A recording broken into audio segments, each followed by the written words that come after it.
बिस्मिल्लाहिर्रहमानिर्रहीम। अस्सलाम वालेकुम। 10th साइंस के लिए 7.3 क्वेश्चन नंबर 8, 9 और 12 के ये कुछ पार्ट्स हैं जो हमने सॉल्व करने हैं। तो क्वेश्चन नंबर 8 से स्टार्ट कर रहा हूँ। क्वेश्चन नंबर 8 में आपके पास दो वैल्यूज़ दी गई हैं। एक टेंजेंट थीटा की वैल्यू है, जो कि लिखी हुई है 4/3, ठीक है। और दूसरी वैल्यू उसने साथ में दी है sine theta is less than 0। तो इसके मुताबिक वो कल वाली बात जो मैंने कल आप लोगों को बताई थी, जैसे भी आपने याद रखा है, आओ सारे टुर चलिए, या एक्ट्स जैसे भी उसे आपने याद रखा है उसके मुताबिक मैंने लिख लिया। अब सबसे पहले डिसाइड मुझे ये करना है कि मेरा एंगल कौन से क्वाड्रेंट में आएगा, कौन से रुबा में आएगा। तो देखिए साइन थीटा 0 से छोटा है, नेगेटिव है, तो यहाँ साइन पॉजिटिव होता है। ऑल पॉजिटिव है, साइन भी पॉजिटिव होता है। यहाँ साइन पॉजिटिव होता है, ठीक है। तो ना इस क्वाड्रेंट में है ना इस क्वाड्रेंट में है। साइन इधर भी नेगेटिव है और इधर भी नेगेटिव है, तो इन दोनों में से किसी में भी हो सकता है, लेकिन टेंजेंट थीटा की वैल्यू प्लस में दी हुई है, तो इसका मतलब है कि क्वाड्रेंट 3 में आपका एंगल आएगा, ठीक है। मैं आप लोगों को पहचान करने के लिए यहाँ पर लिख देता हूँ कि जो आपका थीटा है वो तीसरे रुबा में है,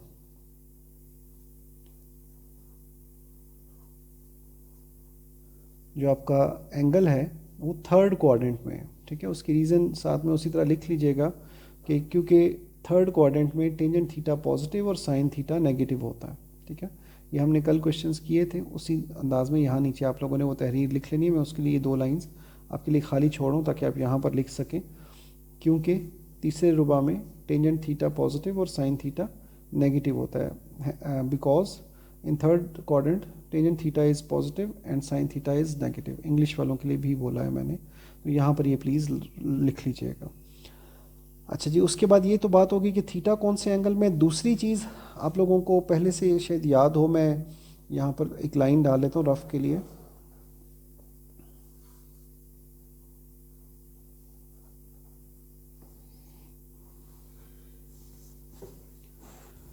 आप लोगों को शायद याद हो कि उर्दू में हम लोग कुछ ऐसे याद करते हैं, साइन किसके इक्वल है, कॉस किसके इक्वल है और टेंजेंट किसके इक्वल है। वो हम कुछ ऐसे याद करते हैं, ओ, को और अक। अक थोड़ा सा अजीब से लिखने हुआ है, पहले उर्दू वालों से ही मुखातिब होता हूँ कि साइन थीटा बराबर है अमूद बटे वितर, कॉस थीटा बराबर है कायदा बटे वितर, टेंजेंट थीटा बराबर है अमूद बटे कायदा। और इंग्लिश वालों के लिए हम वो एक जुमला याद करते हैं, some people have curly brown hair through proper brushing। ये एक जुमला है जिसको आप याद कर लेंगे तो इसमें से आपके तीनों जो है वो रेशियोज़ की आंसर्स निकल आते हैं, यानी साइन एस, अमूद को इंग्लिश में कहते हैं परपेंडिकुलर पी, और वितर को इंग्लिश में कहते हैं हाइपोटेन्यूस एच। इसी तरह cos, base, hypotenuse, tangent, perpendicular और बेस, यानी इन लफ्ज़ों के पहले पहले कैरेक्टर से आप एक जुमला को तरतीब से याद कर लेंगे। तो उसके बाद आपको सिर्फ ये याद रखना है कि sine theta is equal to perpendicular over hypotenuse, cos theta is equal to base over hypotenuse, tangent theta is equal to perpendicular over base. और इनके जो ऑपोजिट्स हैं कोसेकेंट, कोटेंजेंट और सीकेंट, वो जैसे कोसेकेंट है साइन का ऑपोजिट, तो वो अमूद बटा वितर की जगह वितर बटा अमूद हो जाएगा, परपेंडिकुलर ओवर हाइपोटेन्यूस की जगह हाइपोटेन्यूस ओवर परपेंडिकुलर हो जाएगा, और इसी तरह बाकी दोनों के साथ भी यही होगा, ठीक है। तो ये याद रखते हुए टेंजेंट थीटा की वैल्यू दी हुई है मेरे पास, टेंजेंट थीटा की वैल्यू दी हुई है 3/4, मतलब 3 और 4, टेंजेंट, परपेंडिकुलर और बेस, अमूद और कायदा। तो ये ऊपर वाला अमूद है, या इसे आप परपेंडिकुलर इंग्लिश में याद रख सकते हो, नीचे वाला जो है वो बेस है, उर्दू में लिखूं तो वो कायदा है, ठीक है।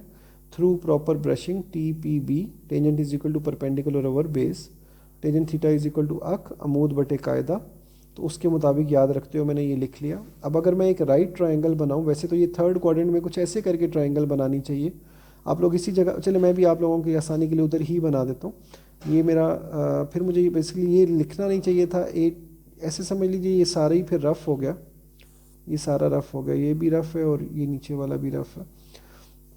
यहाँ पर तस्वीर इधर ऊपर बनेगी, ठीक है, उस या तस्वीर साइड पे बनेगी और उसके साथ में ये तहरीर आ जाएगी। पिक्चर कुछ ऐसे बनेगी। हमारे पास एक एक्स एक्सिस है, वही कोऑर्डिनेट्स बना रहा हूँ, एक वाई एक्सिस है, ठीक हो गया जी। और उसके बाद जो है वो थर्ड क्वाड्रेंट में हमारा वो है एंगल। तो फ़र्ज़ कीजिए ये अगर एक लाइन है जो कि एंगल को रिप्रेजेंट कर रही है, तो यहाँ से अगर आप एक लाइन स्ट्रेट खींच देंगे तो जो ये ट्रायंगल बनेगी ये उल्टी करके बनी है, ये आपकी राइट एंगल ट्रायंगल है, ठीक है, जिसका आप नाम कुछ भी रख सकते हैं। जैसे फ़र्ज़ कीजिए सेंटर को तो हम नॉर्मली ओ से ज़ाहिर करते हैं, तो आप इसको ए कह लीजिए, इसको बी कह लीजिए, तो ये जो आपका ओ ए बी है ये आपकी एक ट्रायंगल आपके पास आ जाएगी, ठीक है जी। इसके बाद अब बेसिकली ये ट्रायंगल उल्टी बनाना मैं इसलिए नहीं चाह रहा था, अब रफ़ में ही बना रहा हूँ, मुझे बताना पड़ेगा कि आपने ट्रायंगल में से अमूद और कायदा कैसे निकालना है। देखिए यहाँ पर इस जगह पर आपके पास एंगल दिया हुआ है, ठीक है, अगर एंगल इधर दिया हुआ हो तो इसके सामने वाला ये जो साइड है ये परपेंडिकुलर या अमूद कहलाता है, परपेंडिकुलर या अमूद कहलाता है एंगल के सामने वाली साइड। अगर एंगल इधर दिया हुआ हो तो फिर इसे बेस नहीं कहना, वो हम याद रखते हैं कि खड़ी हुई लाइन अमूद है, लेटी हुई लाइन बेस है, कायदा है, और ये वाली लाइन हाइपोटेन्यूस है। वो बात जो है वो गलत है, लॉजिक गलत है याद रखने में, क्योंकि अगर एंगल इधर है फिर ये लॉजिक सही है, लेकिन अगर एंगल इधर चला गया, जैसे अभी देखिए एंगल यहाँ पर है, इस केस में आपका एंगल यहाँ पर है, तो इसके सामने वाला ये परपेंडिकुलर है, ठीक है, और 90 के सामने वाला हमेशा हाइपोटेन्यूस होता है, और ये जो तीसरा है वो आपका बेस होता है, ठीक है। तो आपका यहाँ अमूद यानी परपेंडिकुलर 3 है और बेस यानी हाइपोटेन्यूस जो है वो 4 है।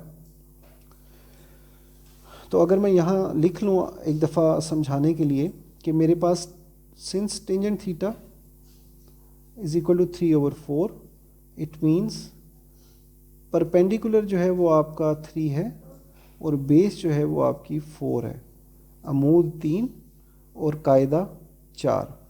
अब मसला फीसा गौरस पैथागोरस थ्योरम, वो क्या है, वितर का मुरब्बा हाइपोटेन्यूस स्क्वायर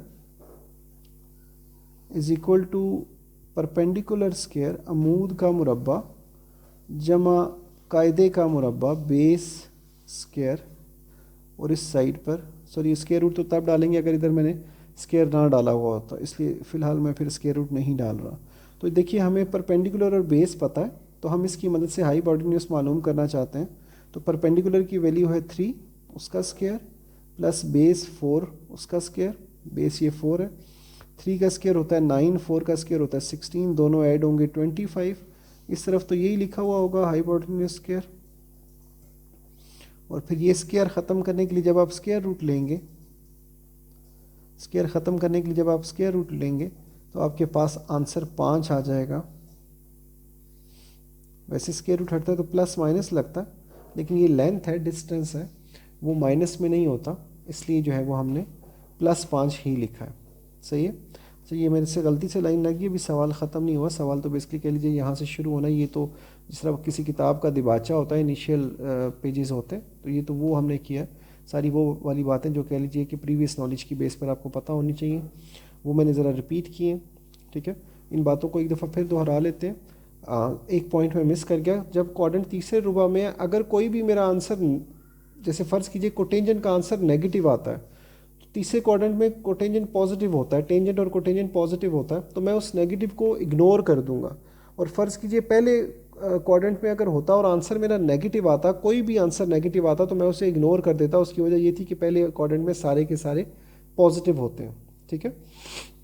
तो ये बात आपने जहन में रखिए कि इस सवाल में तीसरे क्वाड्रेंट में आपका एंगल है, तो इसलिए अगर टेंजेंट और कोटेंजेंट के अलावा कोई भी वैल्यू पॉजिटिव आएगी तो उसे आप नेगेटिव कंसीडर करेंगे, और अगर टेंजेंट और कोटेंजेंट की वैल्यू नेगेटिव आएगी तो भी आप उसे पॉजिटिव ही कंसीडर करेंगे। अगर ज़रूरत पड़ी तो ये वाली चीज़ आगे सवाल में रिपीट हो जाएगी। बहरहाल एक दफ़ा दोबारा रिवाइंड करके थोड़ा सा सुन लीजिए कि मैंने क्या बोला। मैं यहाँ पर जो है वो वापस सवाल की तरफ आ रहा हूँ कि हमें ये रकम दी हुई थी, इस बेस पर हमने सबसे पहले तो ये पता चलाया कि एंगल कौन से क्वाड्रेंट में, उसकी बेस क्या थी कि टेंजेंट पॉजिटिव और साइन नेगेटिव, तो थर्ड क्वाड्रेंट में वही चीज़ हमने यहाँ जुमलों में लिखनी है। इसकी बेस पर हमने पहचान की थी कि थर्ड क्वाड्रेंट में ये तस्वीर आपकी यहाँ या इस साइड पर होनी चाहिए और तहरीर उसके राइट या लेफ़्ट पर होनी चाहिए। ये हमने रफ में थोड़ा सा किया कि साइन कॉस टेंजेंट को कैसे याद करते हैं, और टेंजेंट थीटा की ये वैल्यू थी तो उसमें से अमूद क्या बनेगा, कायदा क्या बनेगा। और ये तस्वीर मैंने इसलिए बनाई कि नॉर्मली हम परपेंडिकुलर इससे मानते हैं हाइपोटेन्यूज इस साइड को मानते हैं और बेस इसको मानते हैं, ठीक है। लेकिन जब एंगल इधर ऊपर चला गया तो इसके सामने वाला, क्योंकि याद हमेशा यही आपने रखना है कि एंगल के सामने वाला परपेंडिकुलर है, 90 के सामने वाला वितर है, और उसके बाद तीसरी जो साइड है वो आपका कायदा या बेस कहलाएगी, ठीक है। तो अब ये चीज़ें जब मुझे पता चल गई, मतलब अब मुझे हाइपोटेन्यूज की वैल्यू भी पता चल गई जो कि है 5, ठीक है। तो उसकी बेस पर अब मुझे अगर बाकी ट्रिग्नोमेट्रिक रेशियोज़ निकालनी होंगी तो मैं बड़ी आसानी से निकाल सकता हूँ। मुझे सवाल में यही पूछा गया था, वैसे सॉरी ये बात मुझे स्टार्ट में बतानी चाहिए थी, मैंने एकदम सवाल शुरू कर दिया। यहाँ पर उसने पूछे ये था कि तमाम तोक़ुनियाती तफ़ाइल यानी ऑल ट्रिग्नोमेट्रिक रेशियोज़ आपने मालूम करनी है थीटा के ऊपर। तो थीटा जो है वो एक एंगल है, उसकी बेस पर आपने sine, cos, tangent, cotangent, cosecant, secant सारों की वैल्यू निकालनी है। टेंजेंट दिया हुआ है तो इसलिए सिर्फ बाकी 5 जो रह जाती हैं, सिर्फ तो खैर नहीं कहना चाहिए, लेकिन जो बाकी 5 रह जाती हैं वो आपने वैल्यूज़ निकालनी है। अब मैं साइन का फार्मूला लिख रहा हूँ, एक साइड पे मैं कुछ क्वेश्चन में उर्दू में लिख लेता हूँ, कुछ को इंग्लिश में, ताकि आप लोगों को दोनों लैंग्वेजेस का आइडिया हो जाएगा। मैं साइन लिख रहा हूँ, साइन की वैल्यू मैंने उर्दू में याद रखी हुई है ओ यानी कि अमूद बटे वितर। अब यहाँ मेरे पास अमूद की वैल्यू जो निकली थी वो थी 3 और वितर की वैल्यू निकली थी 5। तो ये मेरे साइन थीटा की वैल्यू बड़े आराम से निकल आई 3/5, ठीक है। यहाँ पर मेरे पास साइन थीटा की वैल्यू निकल आई 3/5। मैंने कुछ गलत तो नहीं लिखा, मैं एक दफ़ा प्लीज़ रिपीट कर लूँ। मैंने रीचेक किया है क्वेश्चन, तो मुझे पता चला है कि मैंने एक बड़ी छोटी सी लेकिन बहुत बड़ी गलती कर दी है। टेंजेंट थीटा की वैल्यू थी 4/3 और मैंने यहाँ पर गलती से 3/4 लिख दिया। तो बेसिकली ये 4/3 थी, तो इसका मतलब ये था कि परपेंडिकुलर 4 और बेस आपका 3 है, ठीक है। ये 4/3 थी बेसिकली, तो परपेंडिकुलर 4 और बेस 3 था। ये वैल्यू तो वही आएगी, लेकिन इधर 16 और इधर 9 होगा, और उसके बाद 25 आएगा, 5 आएगा। अब जब साइन की वैल्यू आप निकालेंगे तो वो आपकी 4/5 आनी चाहिए, क्योंकि परपेंडिकुलर यानी अमूद की कीमत आपके पास साइन है। और अगर कॉस की बात करें, अगर हम कॉस थीटा जो है वो उर्दू में बोलूँ तो को, लेकिन अगर इंग्लिश वाले जुमले के मुताबिक देखें तो cos is equal to base over hypotenuse. तो वो मैं लिख रहा हूँ, मैंने कहा था कि एक उर्दू में लिख दूँगा, एक इंग्लिश में लिख दूँगा, ताकि आप लोगों को दोनों को आइडिया हो जाए। कॉस थीटा जो होता है वो बेस ओवर, तो बेस की वैल्यू मेरे जहन के मुताबिक 3 है, और हाइपोटेन्यूज की वैल्यू तो इधर भी लिखी हुई है हमने 5। तो ये हमारा कॉस थीटा निकल आया, साइन भी निकल आया, कॉस भी निकल आया। अब साइन से कोसिकेंट निकलेगा इसको उल्टा कर, यानी cosecant theta is equal to 5/4 और secant theta is equal to 5/3, और कोटेंजेंट थीटा जो है वो टेंजेंट की वैल्यू उल्टेगी 4/3, वो उलटकर 3/4 हो जाएगा, ठीक है। तो इस तरीके से हमारा ये क्वेश्चन पूरा हो जाएगा, यानी टेंजेंट थीटा हमें दिया हुआ है, बाकी हमने 2 ये निकाल लिए, और 3 जो वैल्यूज़ रह गई हैं वो आप लोगों ने ख़ुद निकालनी है, मैंने ज़ुबानी बता दिया है। 9वां क्वेश्चन उसी लॉजिक का है, ये आप लोगों ने ख़ुद करना है। इसमें एक फ़र्क है, वो ये कि यहाँ पर सारी रेशियोज़ नहीं निकालनी, या जैसे इस सवाल में सारी थी, यहाँ 3 पूछी गई हैं, ठीक है। बेसिकली निकालनी आपको शायद सारी ही पड़ेंगी, लेकिन पूछी जो है वो 3 गई हैं, बाकी उसके अलावा बाकी लॉजिक 100% सेम है। इसके बाद आ जाइए 12th क्वेश्चन पे। 12th क्वेश्चन पे आपने इनकी ट्रिग्नोमेट्रिक रेशियोज़ की वैल्यू निकालनी है। कहता है ना टेबल यूज़ करें ना कैलकुलेटर इस्तेमाल करें, और इनकी वैल्यूज़ मालूम करें। ये 4 वैल्यूज़ आपको, सॉरी 4 सवाल हैं, ये आप लोग अपने पास निशान भी लगा लीजिए। यहाँ पर लिखा हुआ तो है कि टेबल नहीं इस्तेमाल करना, लेकिन हम लोग टेबल का इस्तेमाल तो बीच में करेंगे। टेबल आपको मैं अभी याद करवा दूँगा इसी वीडियो के अंदर ही इंशाल्लाह। फ़िलहाल हम सवाल की तरफ आ रहे हैं। सवाल हल करने के लिए मैं आपको कुछ फार्मूलाज लिखवा रहा हूँ जो आपको ज़ुबानी पता याद होने चाहिए, उसके बाद ही आप सवाल की तरफ जा सकते हैं। एक तो ये कि कोई भी पाई के 2 पाई में जितना भी एंगल जमा हो रहा हो, 2 पाई में जितना भी एंगल जमा हो रहा हो, आप उसे सिंपल एंगल के इक्वल लिख सकते हैं। यहाँ इवन इसके साथ अगर कोई नंबर मल्टीप्लाई हो रहा हो, जैसे 1 2 3 4 5 कोई नंबर भी मल्टीप्लाई हो रहा हो, तो उससे भी कोई फ़र्क नहीं पड़ेगा। इसको समझाने के लिए अगर मैं कल वाली एग्जांपल दोबारा कोट करूं, कल हमारे पास एक क्वेश्चन आया था 780 डिग्री, तो वहाँ हमने एक राउंड 360 का, फिर दूसरा राउंड 360 का है, तो वो 720 हो गया। तो बाकी हमने इफेक्टिव जो है वो 60 डिग्री ही काउंट किया था, ठीक है। तो बेसिकली ये 360 जो है, ये 2 पाई जो होता है ये 360 होता है। तो अगर 360 करके करता तो यहाँ पर 2 इंटू 360 ये 720 बनता प्लस 60। तो असल चीज़ यही वाली होती है जो यहाँ 2 पाई में जितने मर्जी राउंड हो जाएं, 1 2 3 4 5 जितने मर्जी राउंड हो जाएं, जो प्लस या माइनस हो रही होगी वैल्यू, असल वैल्यू वही यहाँ पर आएगी। एक तो ये बात आप लोगों ने याद रखनी है। उसके बाद दूसरा जो फार्मूला आपने याद रखना है वो है tangent 2 pi plus theta is equal to tangent theta.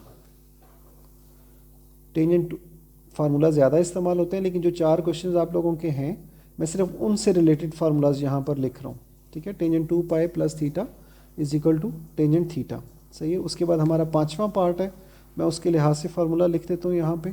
5वें पार्ट में जो फार्मूला इस्तेमाल होगा वो है cos pi minus theta is equal to minus cos theta.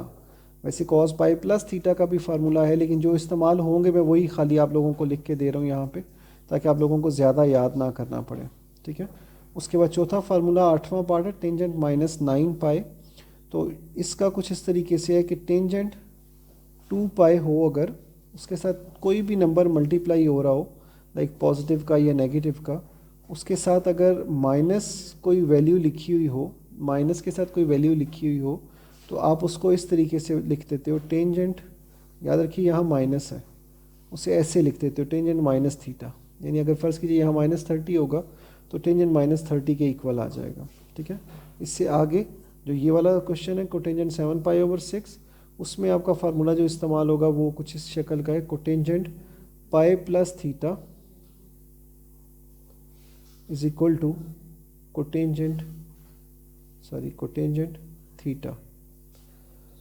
तो ये कुछ फार्मूलाज लिखे हुए हैं, आप आराम से इसे अपने पास नोट करके उसके बाद याद कर लीजिए, उसके मुताबिक आप क्वेश्चन सॉल्व कर सकेंगे। अभी फ़िलहाल मैं इसमें से 1-2 क्वेश्चन आप लोगों को करवा देता हूँ।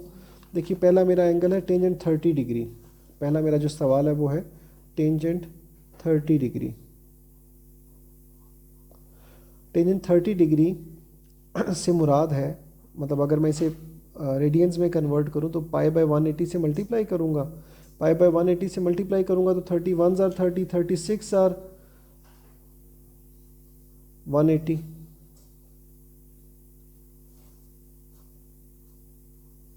तो पाई ओवर 6 आएगा, ठीक है। यानी टेंजेंट 30 डिग्री जो है वो बेसिकली पाई ओवर 6 है, सही है।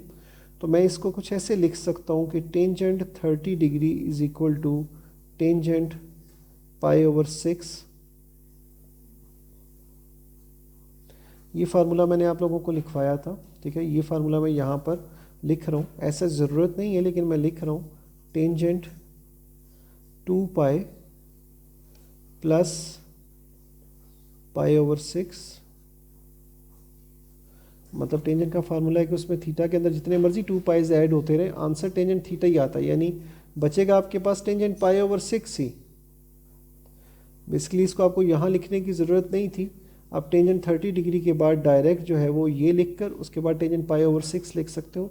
बात वही बनी है जो मैंने ऊपर समझा दी थी, लेकिन बीच में ये एक चीज़ थोड़ी सी आप लोगों ने ऐड करनी है, जिसका मैंने यहाँ पर आप लोगों को ये सेकंड नंबर पर फार्मूला भी लिख कर बताया है, ठीक है।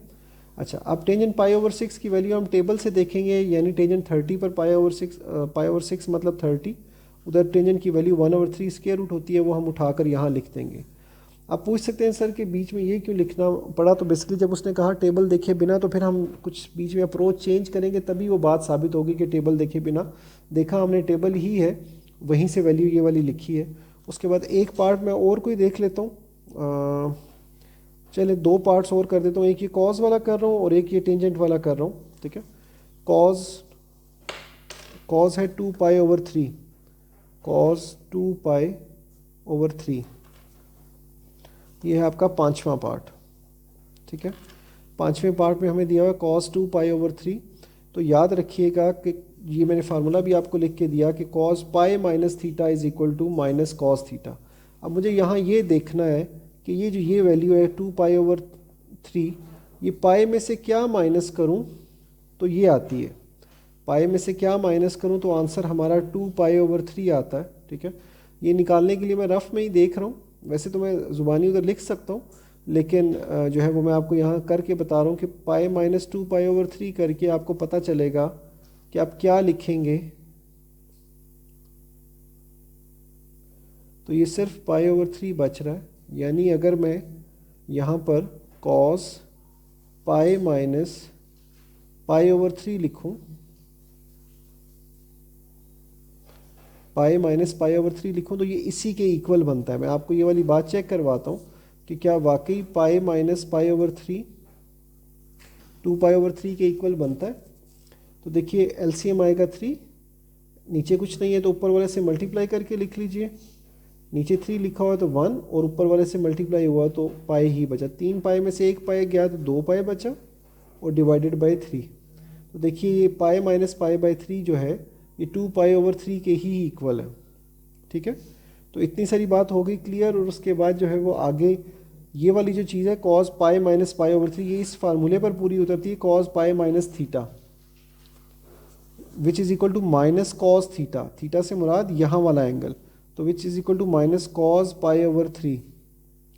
तो माइनस उसी तरह रहेगा, कॉस पाई/3 यानी पाई/3 मतलब 60 डिग्री पर 1/2 होता है, तो ये हमारा आंसर आ जाएगा 1/2। ठीक है, अब मैंने एक पार्ट और करवाना है, ये टेंजेंट -9 पाई वाला, ये आपका 8th पार्ट है। टेंजेंट -9 पाई, टेंजेंट -9 पाई। मैं चाहूँ तो मैं इसको कुछ ऐसे लिख सकता हूँ, टेंजेंट -8 पाई माइनस पाई। ये मैंने इस 8 और 1 मिलकर क्योंकि 9 बनता है इसलिए टुकड़े किए हैं। और 8 क्यों लिखा है, क्योंकि अभी मैं इस फार्मूले को जो मैंने 4 नंबर पे लिखा था वो फार्मूला बनाने लगा हूँ कि यहाँ पर ये -4 से मल्टीप्लाई हो रहा है 2 पाई। देखिए 4 2s are 8 plus minus minus, तो ये बेसिकली जो मैंने ये फार्मूला लिखा था tangent n into 2 pi minus theta is equal to tangent minus theta, वो वाला फार्मूला बनाने के लिए मैंने इसको इस तरीके से लिख लिया। 9 पाई को पहले 8 पाई और 1 पाई में कन्वर्ट किया और उसके बाद जो है वो इसको 2 पाई के अंदाज में लिखा है। ठीक है, तो ये इक्वल हो जाएगा। अब इसको भूल जाइए, ये क्या लिखा हुआ है इसको भूल जाइए, सिर्फ टेंजेंट माइनस पाई जो आपके पास लिखा हुआ है, ठीक है, वो आपका यहाँ पर वैल्यू आ जाएगी टेंजेंट माइनस पाई। ठीक है, उसके बाद आपके पास टेंजेंट माइनस पाई यानी टेंजेंट -180 डिग्री पर जब आप वैल्यू देखेंगे, कैलकुलेटर भी आप इस्तेमाल कर सकते हैं, तो आपका आंसर जो है वो इन्फिनिटी आएगा। इसे मैं लेटा हुआ 8 कहा करता था, तो बहरहाल इन्फिनिटी आंसर आएगा आपका। और इतना ही आज के लिए होगा काम, एक्सरसाइज ख़त्म हो जाएगी। ये वाला एक पार्ट रह गया, वो आप लोगों ने खुद से करना है। ना हो तो मुझे ज़रूर बताइएगा, मैं कोशिश करूँगा आप लोगों की हेल्प करने की। तो अलबत्ता इस होमवर्क को अपने कंप्लीट कर लीजिएगा। एक्सरसाइज 7.3 ख़त्म हो गई आप लोगों की। मंडे को इंशाल्लाह मैडम के पास आप लोगों का टेस्ट वगैरह होना है, आप लोगों ने होमवर्क भी चेक करवाना है, तो उस हिसाब से तैयार होके जाइएगा और प्लीज़ सारे जाइएगा, सो दैट आप लोगों को जो टाइम है वो यूज़फुल रहे, आप लोगों का टाइम वेस्ट ना हो। तो आज के लिए इतना ही, इंशाल्लाह कल मिलेंगे अगली वीडियो के साथ। फ़िलहाल अल्लाह हाफिज़।